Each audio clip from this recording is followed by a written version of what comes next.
Welcome to the Real Estate and Small Business for Management Consultant Show. Whether you hold a corporate 9 to 5 or have determined that you want to explore the small business realm, this show is for you.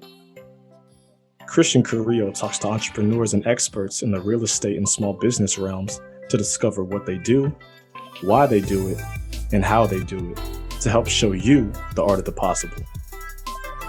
And now your host, Christian Carrillo. Welcome back to the Real Estate and Small Business for Management Consultant Show. I am your host, Christian Carrillo. Today we've got a special interview for you folks. I've been trying to get this young man on the show for quite some time, and he finally freed up some time. Our guest is Joseph Azzouz. Thank you for being on the show, Joseph. Hey, I appreciate you, Christian. Making time for this was definitely one of priority of mine. I didn't want to set it back. It's a lot of holidays coming up, but we're here and I'm glad to do it. Yeah, absolutely, my friend. So quick background on Joseph. As you all can probably tell, especially for you all watching the video, he's a charismatic, he's an accomplished and highly driven young entrepreneur. Barely in his 20s, Joe holds the position of managing partner alongside his two brothers, Kamal and Anthony, at DMV-based restaurants Urban Roast, District Eatz D.C, and District Eatz Clifton, and I'm pretty sure a couple of others that Joe will talk about here. But Joe's area of expertise lies in his personal sales skills as well honed knowledge of modern digital marketing, both of which have played a major role in developing brand awareness around his family and businesses.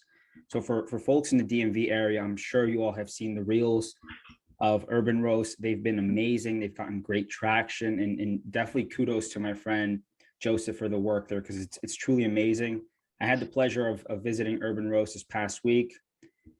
Man, I was just amazed at how beautiful it is. And beyond that, just the service is so personable. Highly recommend folks check it out.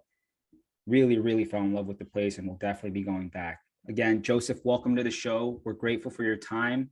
You've got quite the resume, my friend. Why don't you get us started with a little bit more about who you are, what you do, and I'd love to know about your superpowers.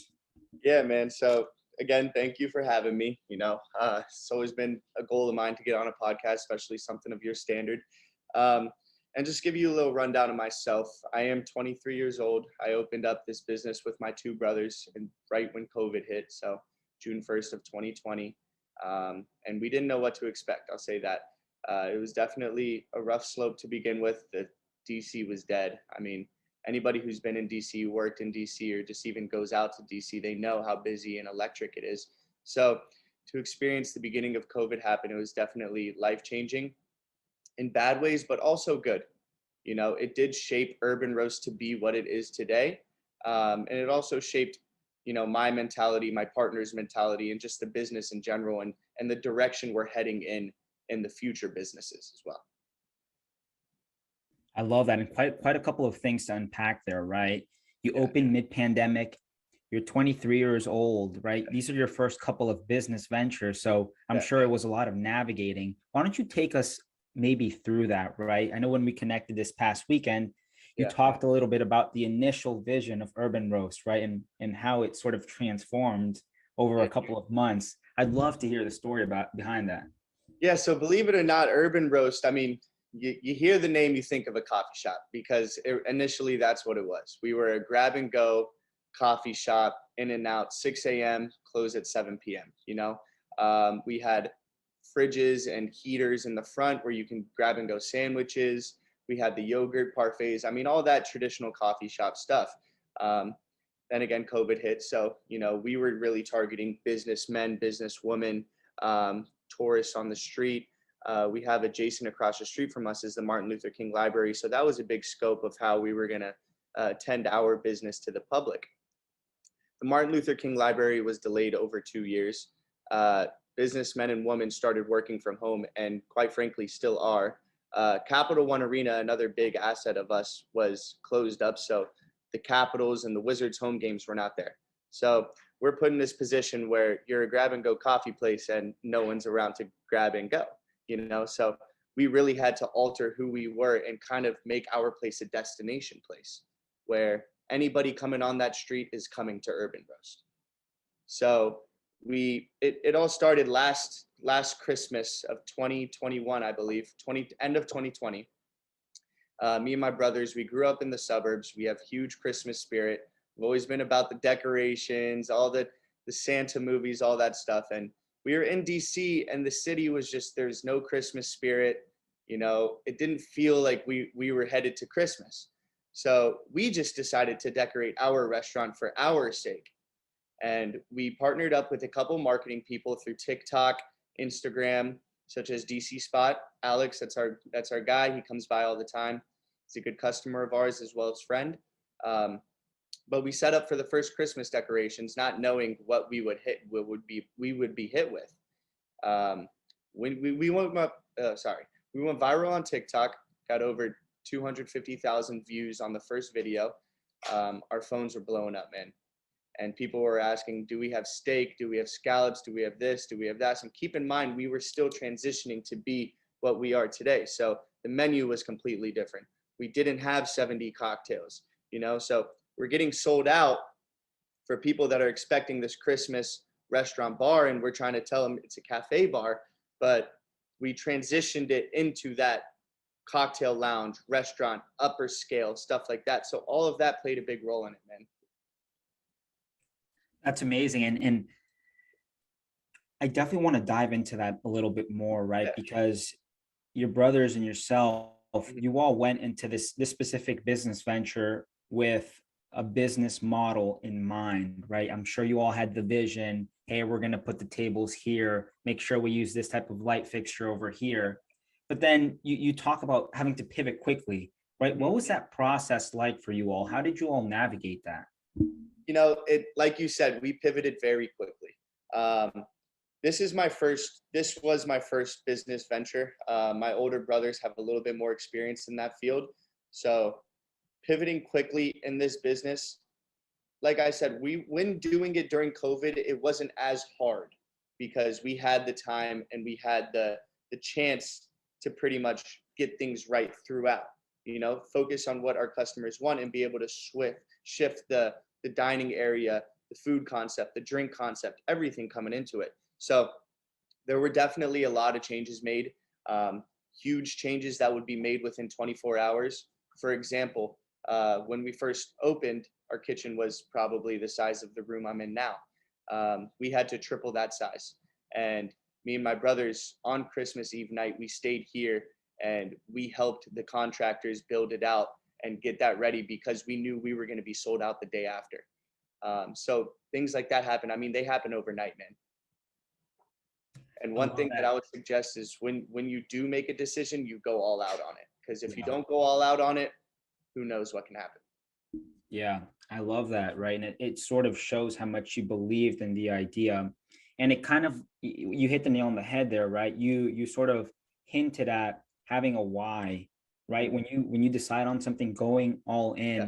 And it's something we like to ask the folks that we bring on, because I think having a definite why are you doing what you're doing, is very powerful. And you know, even in times of uncertainty, it keeps you going, right? Yeah. You fail forward. You fail, you get up, keep going. So Joseph, why don't you tell us what is your why? Like what keeps pushing you, right? You know, you have a couple of business ventures now. You could, you know, lean back, take it easy, but you're hungry. You're chasing it. You're after it. What's pushing you? Honestly, my main why and why I do this business is I love hospitality, man. I love giving good customer service. I love putting a smile on people's faces. I'm a big people's guy. I love to talk to anybody. Whether if I just met you, we could talk and act like we've known each other for 10 years, or if it's a customer coming on their birthday. I want to make sure they have that experience. And I just feel wholesome when people come by and they spread their special day or special evening or anniversary, whatever it is, they're doing it at my business. So why not me give them the best possible experience I can, you know? And I'm also young, man. I'm 23 years old. I got a lot to do with the rest of my life. You know, this is just a start. I want to write books. I want to be a mentor for children. You know, I love sports. I want to do something within the sports industry. So there's a lot everywhere, but my why is giving back to people right now, man. That's powerful. I love that. And thank you for what you're doing. And This sort of leads me to my next question, right? As you're exploring, or as you were exploring all these business ventures, you're a guy in, his early 20s.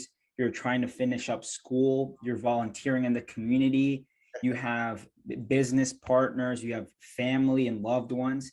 Yeah. How in the world were you navigating all of this? Like, where did all of the time come from? I think it comes naturally to me. I know a lot of people, they get a lot on their plate and they feel anxious or stressed, or I just feel like being able to navigate my time and knowing my personal time to my job is definitely a factor that plays on me that I'm still learning to this day. I'm working over 100 hours a week. Whether I'm at home, I'm still working, or if I'm here personally, I'm still working. But I can still navigate my time to be able to have conversations and catch up with people and stuff like that, because I do feel like that is important, especially with my lovely lady, my mom, my dad, my family, my sisters, just be able to hang out with them one day, my nephews or nieces, just get with them for 2 or 3 hours. I mean, that would mean the world for them and also for me, you know so as long as you're able to stay composed, and prioritize your priorities, you'll be able to make things work. I love that. I think that's powerful, right? And you talk about balance and sort of molding both together, even if you're spending time with your loved ones, Yeah, you're still working. And I'm sure they're all very supportive of what you're trying to accomplish as well, right? of course. My family is heavily involved in this. Like I said, this is a family business with my brothers. My parents are here every day. My mom is one of the masterminds behind the decorations. I mean, she and my sister-in-law, they come up with some beautiful stuff, man. So to say I do all this stuff is, you can't. It's a whole family affair. Everybody puts their heart and soul into it 110% all day round, and we make it work. Yeah.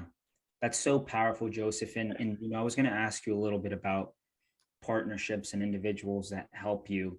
And you sort of got to it first, right? I think a lot of times when we see entrepreneurs that are, in the hospitality space or doing real estate, what have you, Yeah. a lot of people talk about being a self-made man or woman, Hmm. right? And I found that that's just not the case, right? There's very few things you can do by yourself. And you alluded to this, right? But Yeah. how important have these partnerships, right? Having your family there, your friends, how important has that been to your success? I mean, it's as important as Urban Roast is successful. Mhm. I can't operate this place. I can't do everything this place without my partners, without my family, because we feed off of each other. We learn, we grow off of each other, and we humble ourselves because we know we all have different expertise.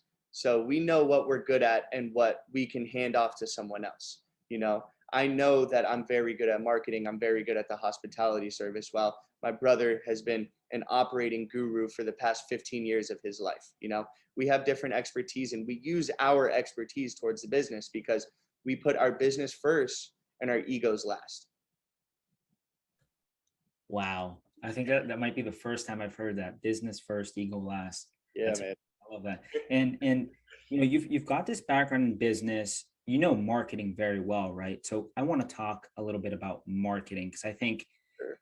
we're all in the business of marketing and sales, right? No matter if you're trying to convince your partner to do X instead of Y, Yep. sales, right? Yep. So what do you focus on when you talk about marketing? Like Yeah. I've seen some of your work and Hmm. it's amazing, right? So what do you like to focus on, right? What's been key in raising brand awareness for you all? Yeah. So in raising brand awareness here, we have a great hospitality group here, in Urban Roast. We have a whole team. We have marketing directors that live outside the state. We have an in-house photography team. We have managers throughout the whole day, and we have weekly meetings regarding this because marketing is a big thing, especially in 2022. Social media is a powerhouse. You know, and some tools we use to boost our business are simple. We provide a lot of reels through Instagram, Mhm. TikTok, YouTube, um, any kind of social media outlet, we're on it. And what I like to suggest, and when we started off, is any people who have their own business or their own brand, they like to make those reels and the TikTok and stuff. And I love when I see it, but they only get a few views every now and then. So they give up because they're like, this isn't going well. Maybe it's just not for me. Other places do it. And that's one thing you cannot do, because algorithms don't work off how many followers you have. It works off who's watching it at that time. If you can study the correct algorithms and post what people want to see, your stuff will go to get more and more views, because at the end of the day, you have to provide what people want to see. And here we provide what people want to see, a different outlook on DC dining. That's powerful. And I hope listeners are listening to that, because those are golden nuggets that you're getting for free. Yeah, man. Yeah. I mean, I hear that all the time, right? You hit the nail on the head again. It's like you try things once, it doesn't work, and you think, oh, it must work for other people. It doesn't work for me. I got to move, right? Then you've got shiny object syndrome, and you're trying different things and not getting anywhere. Exactly. And there's different marketing tools, you can do. And we do, for instance, you can't have a whole broad aspect of things. You have to narrow down your marketing tools and focus on one specific thing. So if I'm trying to post this cocktail, I'm going to show you how to create this cocktail at home, right? You're going to create it at home, but it's not going to be as good. So you're going to want to come here and try it to know how it better tastes or something like that. No, that's great. Playing with the psychology and emotions. There's a little bit of everything in there. Yeah, I love that. So, no, Joseph, in talking to you today, I'm amazed at like everything you've done so far, but then also the daily routines that you have, right? And how you're able to accomplish so much. Can you tell us a little bit more about your daily routine? What has helped you become successful? I like to read a lot now, and I start my day off with reading a nice mindful letter that I have. I have like a big pack of mindful letters. So I like to start my day off and read just to see, outside of work, what's going on in life and all that stuff. And also, again, staying close with my family. Coming to my restaurant every day and seeing my brothers and my parents here, it's very uplifting and it's very motivating, It shows that you can create something with your family. You can be, you can work together with everybody outside of having a family relationship, but also a business relationship. So I feel those factors made it feel normal and running a business, because you feel like you're in your household. I think that's great, and as I'm sort of listening to you talk throughout the show, I love how humble you are about everything, right? And just being fairly raw, like showing that like, hey, this is not a one-man pony show, right? Like I need everybody to get this across. Yeah. And I think part of it, at least what my experience has been with entrepreneurship, is mentality, right? Mentality is such an important thing. And as I think about you, right, like you were going through school, you very well could have gone off and worked at, a finance company or agency firm. And whether it was your heart, your soul, something told you, I've got to do this, right? Yes. What helped you take that step, right? Because I think that's something a lot of us fear all the time, and we never make the leap. Yeah, so this dates back to my early teenage years. My sister and her husband, they opened up a youth NFL Play 60 flag football league. And like I said, with sports, I'm really big into sports. And I was a freshman in high school, and I just wanted to get involved with them. I wanted to just work the community service hours and just learn how to run a business and stuff like that. So, I mean, at 14 years old, not only was I coaching teams, but I was also helping run the league in general. And now the league to this day is probably the biggest youth sports league in the DMV area. Wow. And, I was with that for the first 5 years of my high school life, just helping run that business. And I've grown to learn that I have natural born leader abilities and tendencies in me. So, and I'm never a guy that likes to cut myself short, not disrespecting any other kind of job opportunities, just my personal self of what I want to achieve. And I never want to cut myself short, and being who I really wanted to be was being a leader for a business and giving back to people and making people smile, working for people. I love that. And Joseph, it truly has been a pleasure getting to know more about you. And I loved just hearing your story and how raw it is, and what has helped you become successful over the last couple of years. I think you've truly offered some golden nuggets today that I hope people internalize. But Yeah. beyond that, I hope they reach out to you, because I do think you're an amazing individual. Your family is amazing. You all have some beautiful designs, Yeah. beautiful projects in the work. So I'm super excited to see where you all are headed, and I know you're going to accomplish great things. But are you ready for a quick response round? Let's do it. All right, there are going to be some tough ones, and I might throw in an extra one in there. Let's do it. First one here for you. If you lost it all today, what would you do? I would wake up tomorrow ready to go. I would wake up tomorrow and know my trial and error and what was wrong, and I would know how to fix it tomorrow. Yeah, absolutely. That's amazing, right? And I've asked this question to multiple entrepreneurs, and what they say is, you can't take my knowledge away. Exactly. Right? They say, as individuals, when we first start an endeavor, we fear failure, right? Yeah. And then they say, like, failure isn't as bad as people think, right? Because then you're taking your game to the next level. Of course, you can't succeed without failing.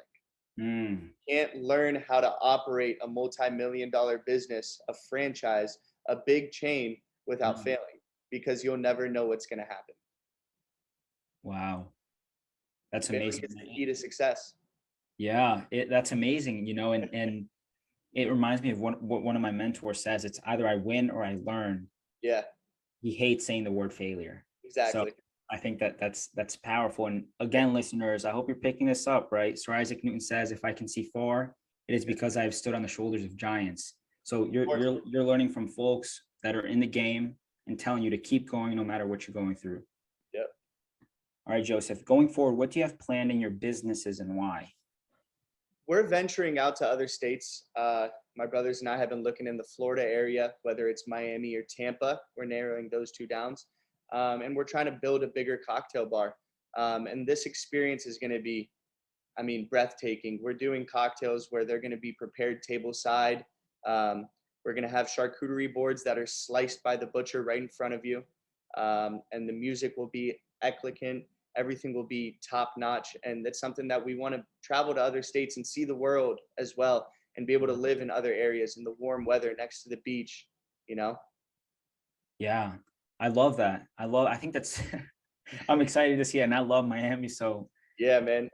let me know when that happens. I'll go down there and check it out if you need somebody to get some eyes on it. Sooner than later, we'll get you out there. I love it. So if you could give our listeners one piece of advice today, what would it be? Work harder. No matter how hard you are working, work harder. Whatever you're doing, keep working towards your goal, but work harder. I have a lot of people that have goals and aspirations and dreams in their life that they want to achieve, but they never work towards achieving it. Every single day, work towards a step of achieving your goal, whether if it's a small step or a giant step, whether it's connecting with someone or reading a paper, work towards achieving your goal. And that will play a big, big, big role in the long run. I love that. It's like the snowball or compound effect, right? Daily steps add up to a lot. Exactly. I think that's so powerful, right? I was listening to Mark Cuban interview, and they asked him, I think Mark's in his 50s now. Yeah. And they ask him, why do you work so hard in your 50s? You're a billionaire. And he says, there's a 12-year-old out there trying to catch up to me. I can't let and I was like, yeah, he has like that day one mentality, right? Yeah. It's like Bezos says, on day two, you die. Mm-hmm. So I think that's powerful, and definitely hope our listeners take that in. Yeah. Every day is a new day. And it should be a day that you're working towards your goals, and you're putting in those extra hours or extra 30 minutes or extra reading, writing, whatever it is, communicating. You put those work in because it will pay off. Yeah, absolutely. Yeah. All right, Jose, how can our listeners get to know more about you and connect with you? So I'm everywhere through social media. I have my own website, joeazzouz.com. You can check that out. You can set up meetings with me there. You can contact me directly through email, phone, You can find my social media pages. Don't be afraid to send me messages. I love responding to people, collaborating with people, getting to know people, and also just come to Urban Roast. I'm here day and night. I'm working behind the bar. I'm helping people at the host stand. I'm introducing myself to people. So just come by, come take a look, get to know me, dine at my restaurant. I'll be sure to give you a great experience. I love it. Bruce Lee says, be like water, listeners. So be Yeah. like water. Take advantage of this. The Yeah, fact exactly. that Joseph is offering this, I think is amazing. And I truly, once again, Urban Roast, amazing place. Joseph, amazing individual. Family's amazing, and truly recommend the experience. Again, Joseph, thank you so much for hopping on the show, and hopefully we get to connect soon. Yeah, I appreciate you, Christian. I'm glad doing this show. Hopefully we can do it again in another year in Miami, man. Absolutely. Take care of yourself. I'll see you, man. Take care, guys. Thank you for listening to the Real Estate and Small Business for Management Consultant Show, brought to you by Quetzal Capital Group. Quetzal Capital Group works with investors nationwide to invest in real estate while also looking to add value in the communities where they operate. Quetzal Capital Group, client-centered, data-driven, result-oriented. Connect with us online at quetzalcapitalgroup.com to learn more.